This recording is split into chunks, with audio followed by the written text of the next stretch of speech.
Tonight. News 8 Stephanie Simoni can show us that. She's in Madison along the Boston Post Road. Stephanie, what's happening there?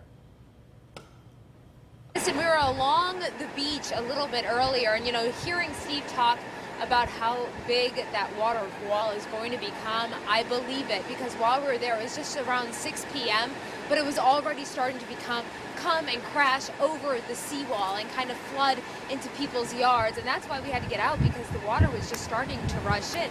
So that was one part of this. Obviously, water is a big part of what Sandy's all about. The other part, the wind, and that's why we picked this location, because I wanted to show you this tree. Now this, it kind of looks like a pile of dirt, but it's actually the bottom of a fairly large tree. This is the circumference, and it just completely toppled over with those extreme wind gusts that we've been seeing. And we've seen a lot of trees in the area that have just been taken down by the winds here.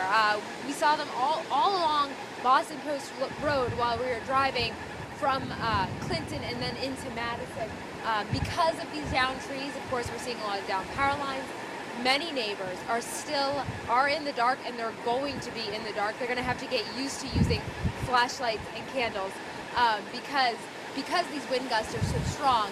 Many of the power companies, it's too dangerous for them to get up there and start working. So right now, everyone's just kind of holding tight, waiting to see what Sandy will bring. And we already know what she's brought and what she's going to continue to bring, because we know the worst of at least the high tide is coming tonight at midnight. Now, of course, if people are still concerned about their safety and if they didn't evacuate and they're in those areas where it was recommended, well, they can still head to shelters. I know there was still, last I checked, there was still room at the Westbrook shelter. There was about 40 people there. They had 200 cots. So just put your safety first in this. Could potentially be historic. So if there's any possibility that you may be in danger and you don't feel safe in your home, might be good idea to go there.